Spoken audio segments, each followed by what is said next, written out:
Now, viewers, our top story at this hour comes from United States. In a dramatic escalation of trade tensions, U.S. President Donald Trump signed an executive order imposing an additional 25% tariff on all imports from India. And this is citing New Delhi's continued purchase of Russian oil. So this makes the total tariff imposed on India by the U.S. to about 50%. Now, the viewers, this move comes just weeks before crucial strategic and trade talks between the two nations, and it marks a sharp turn in US-India relations and raises concerns of economic coercion under the guise of sanctions.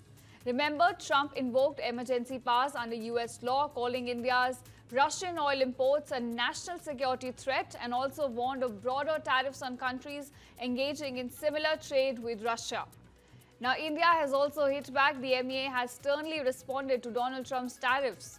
It said the US imposing additional tariffs on India is extremely unfortunate. Several countries continue buying Russian oil in their national interest. India is not the only one.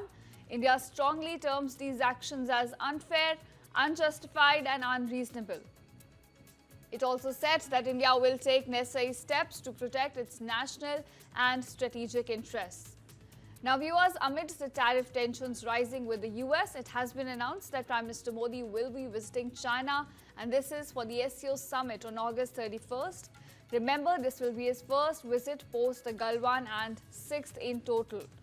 In fact, in another development, India's National Security Advisor Ajit Doval landed in Moscow yesterday on a pre-scheduled visit, now gaining urgency after Donald Trump's tariff threat. Meanwhile, US Special Envoy Steve Witkoff is also in Moscow, and speculation is rife that the two may meet as both sides attempt to manage a rapidly spiraling situation at hand.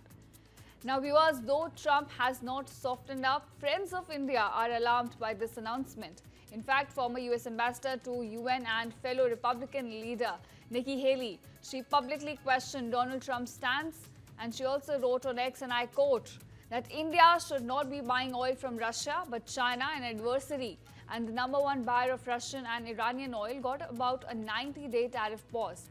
Don't give China a pass and burn a relationship with a strong ally like India. Now, crucial question remains to be asked here: what is America's reality at this point, viewers? It has turned into a sanction regime. Since 1949, US has imposed about 486 solo sanctions. In fact, Urjit Patel, former RBI governor, says that US has pioneered secondary sanctions on industrial scale, which relies on American financial system and supremacy of dollar. Now, remember, these sanctions have created problems for emerging economies, including India.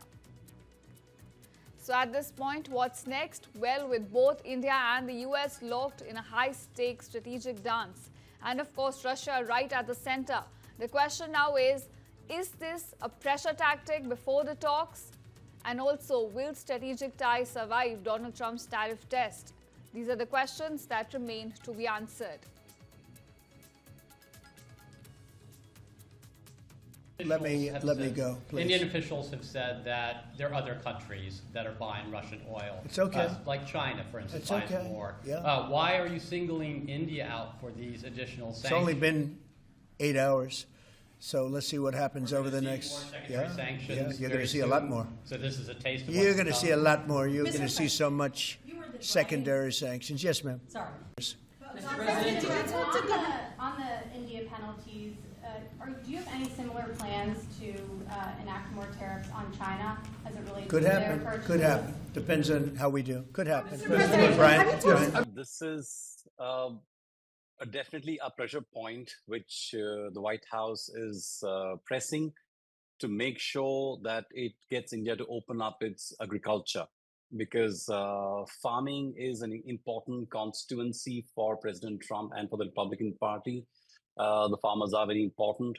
Our viewers will remember that, when the whole scare of removing undocumented workers from US came up and a lot of farm workers left, Trump very quickly went out and said that, agriculture is going to be an exception. There, we're not going to really insist on these undocumented workers leaving farms, because food is important and our farmers need to do business as well.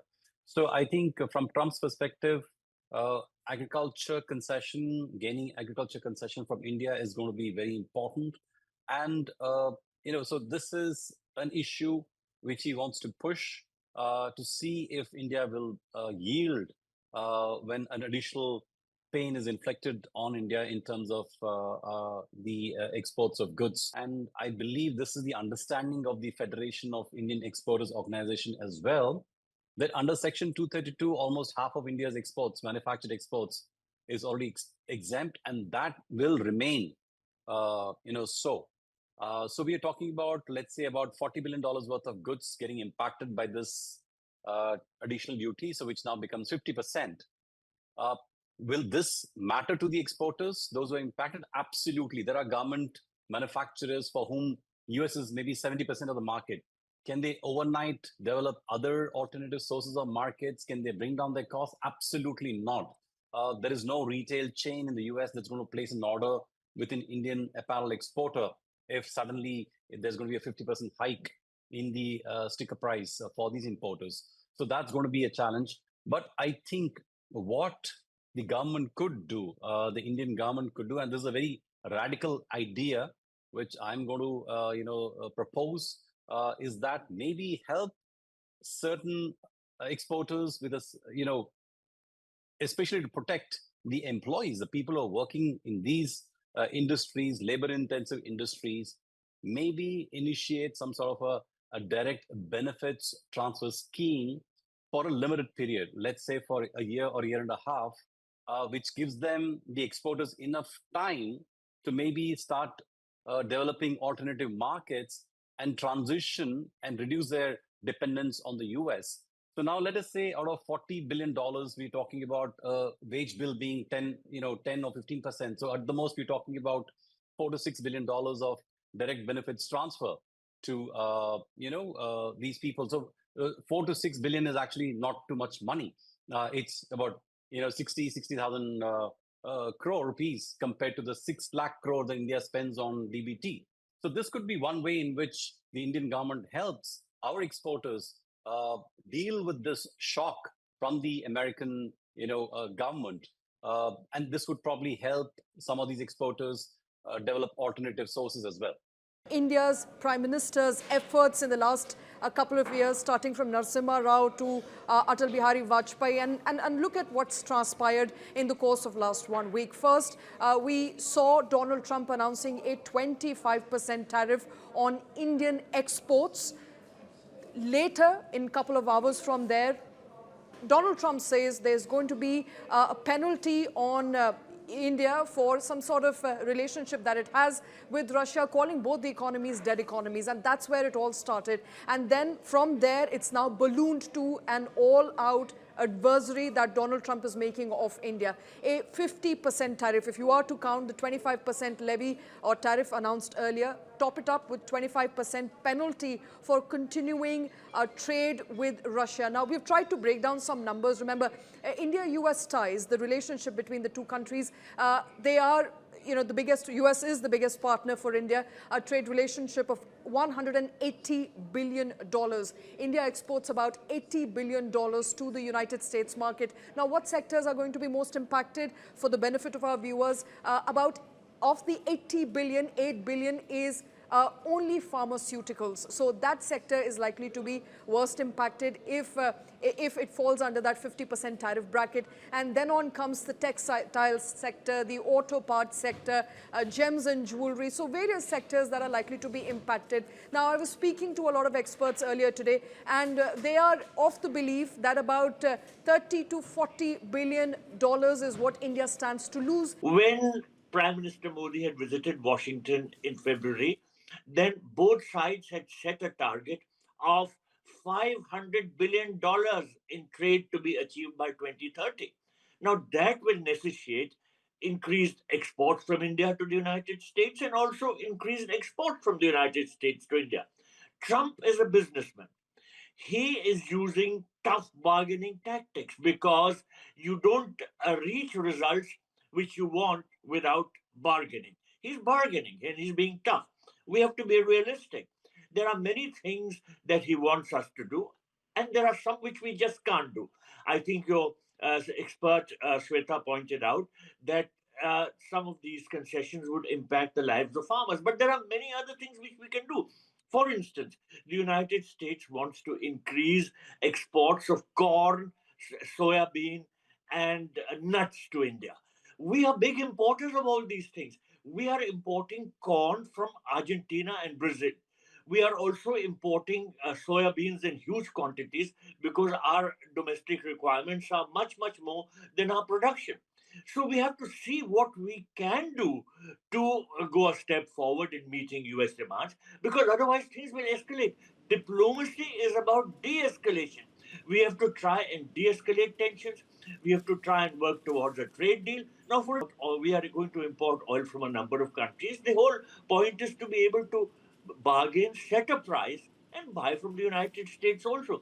Because if we are serious about trying to reach this target of $500 billion, we have to also see what they want to export to us and agree to whatever extent is possible without damaging our own interests. President Trump is issuing tariffs because that's one of the main things he can do under the United States Constitution in terms of foreign diplomacy. And he is being tough.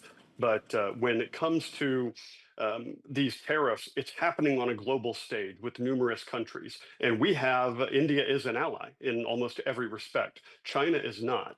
And Russia currently is not. So as we engage in diplomacy, foreign relations, and trade wars, it's with numerous countries all at the same time. India happens to be, I'll say, caught in the crossfire with our foreign relations with Russia right now. But in the end, we recognize that India is a tremendous ally, and we would like for India to have most favored nation status because free and fair trade between America and India benefits both our countries. If only America and India were in a relationship and none of the other countries existed, it would be so much easier. But for a very long time, there has been a tariff and trade imbalance between America and many countries in the world. And that's what President Trump is trying to address right now. And it's unfortunate that our relationship with India is caught in this right now, because we do have a great relationship with India. And I think based on witnessing President Trump over this term and his previous term, this will end up with a win-win and stronger ties between the US and India. Now, whether it's just pressure tactic before the trade talks or there's more to it remains to be seen. But the heat of Donald Trump's tariff blitz is now being felt in the political corridors of India. The Congress has mounted a sharp attack on the BJP, saying Prime Minister Modi's globe-trotting diplomacy has yielded little. In fact, that Trump's move proves how India's so-called friend is treating us. Listen in. In fact, Rahul Gandhi also called the 50% tariffs on Indian goods nothing short of economic blackmail, an attempt to bully India into an unfair trade deal. He also wants the Prime Minister not to let what he called his weakness come in the way of India's national interest. Further, Congress leader Pawan Khera also joined the chorus, calling Trump's tariff hike a blatant act of blackmail. He said that India is now paying the price for what he termed as 11 years of just self-promotion by the Prime Minister.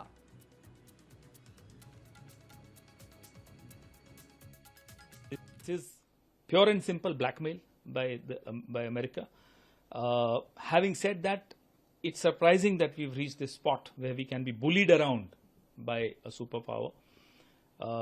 When there was the peak of Cold War, we still managed to stand on our own. We are the architects of non-alignment.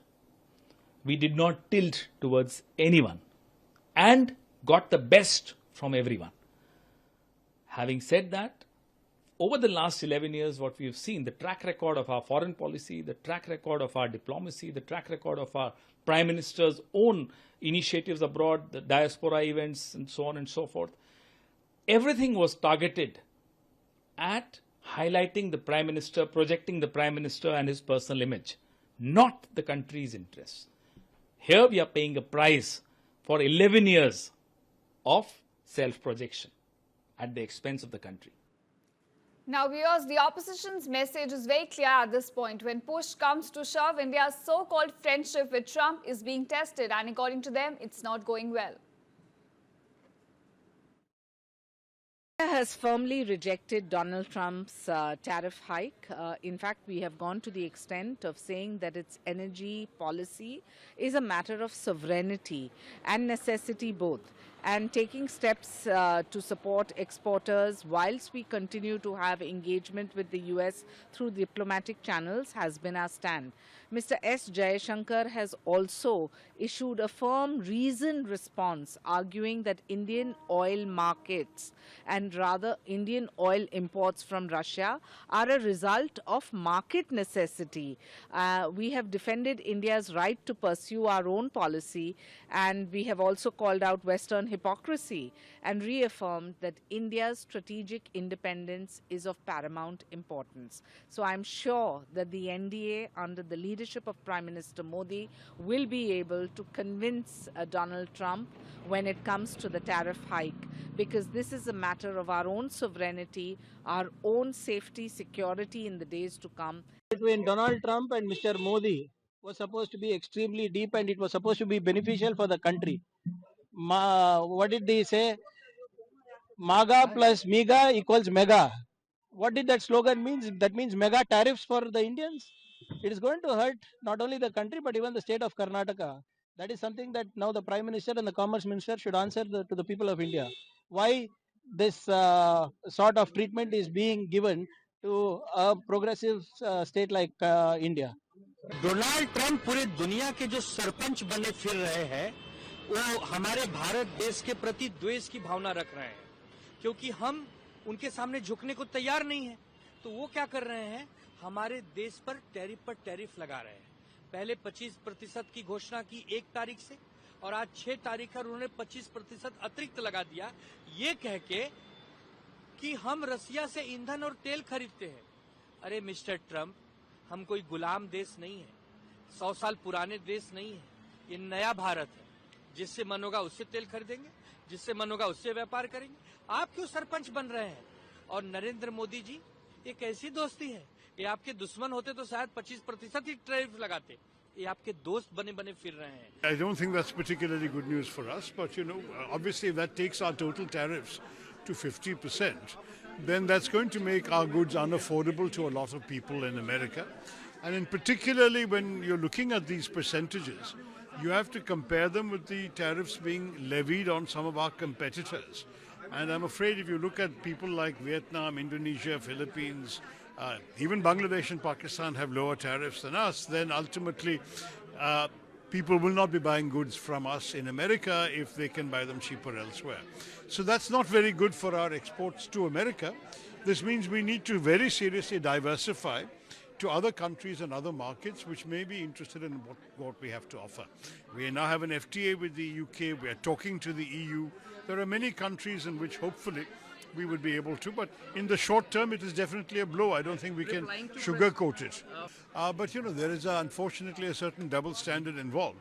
They have given the Chinese a 90-day break, but the Chinese are importing far more Russian oil than we are. So clearly this has not been a particularly friendly gesture from a country we thought was well disposed towards us, or an administration that we thought was well disposed. Very clearly we have to act accordingly, and we will have to learn our lessons from this experience. यह एक technical विषय है, और जो संबंधित हमारे सरकार के कॉमर्स मिनिस्ट्री के लोग, विदेश मंत्रालय के लोग इस विषय को लेकर जो कुछ करना है वो कर रहे हैं। ट्रंप का यह जो टैरिफ लगाने का केवल भारत पर नहीं है, अनेक देशों पर टैरिफ बढ़ाने का जो कदम है, इससे एक बात तो साबित होता है कि इस समय अमेरिकी अर्थव्यवस्था एक इनसिक्योरिटी के फीलिंग में है।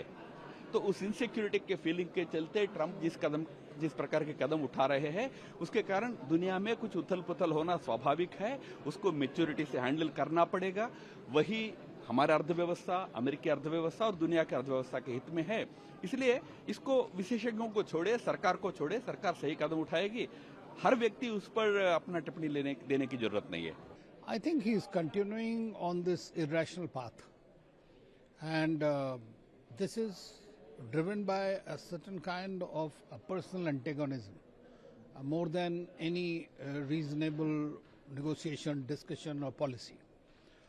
They can do very little to Russia. They have not much leverage over them because they don't have much trade. So they've been trying to put the countries that are doing trade with Russia in a much higher bracket of tariffs. But at the same time, why I say it's irrational? It's irrational because the negotiations that were almost completed on 6th of July, and both sides had arrived at some kind of formula, but that was not accepted by President Trump himself. So he asked them to go back to the board. Now, once you are asking your team to go back to the drawing board, you must logically do not take the unilateral path of once again, imposing sanctions. And then you just go ahead and talk about the 25% additional duties, which he had been threatening, and India was expecting it. If you say that India should not buy oil from Russia, can you provide oil at the same price as Russia is doing to us? Should we not look after our own interest? What is our national interest? That's more important. We are a country which imports about 80%, 86% of our requirements. So we are not going to just give in to these kind of, I would say, arm-twisting tactics, whether by President Trump or anybody else.